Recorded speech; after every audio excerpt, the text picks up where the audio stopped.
Our Ben Hoover is going to continue our coverage now from the Billy Graham Library in Charlotte. Let's talk to Ben now about how folks, Ben, are remembering the Reverend. I mean, his whole life is on display behind you there. Absolutely, Gordon. I know you'll remember this, and many at home will remember it as well.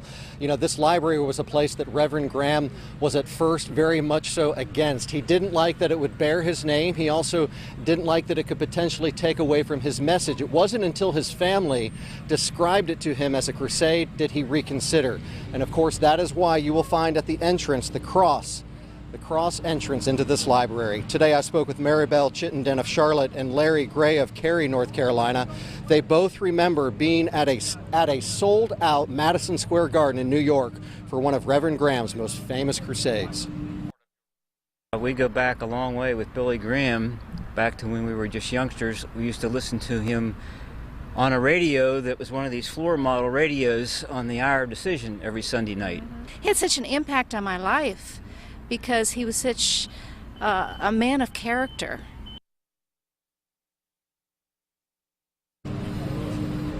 And still a lot of activity going on here at the Billy Graham Library. Behind me you can see they are planting pansies in preparation for his funeral here.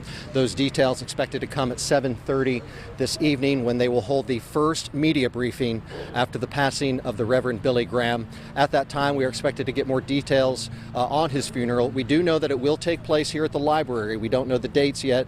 We're expecting that at 7:30, and more details could come as well, Gordon, about some sort of service in Washington, D.C.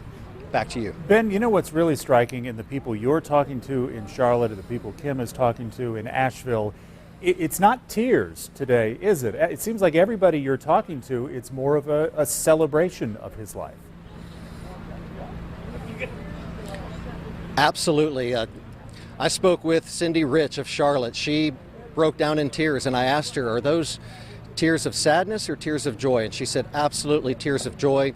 She said that anybody who knew anything about Reverend Graham's message over the years knows that his death will be his biggest crusade, as she described it. Gordon? All right, Ben, we'll look for more of your coverage tonight at 6 o'clock. Thank you.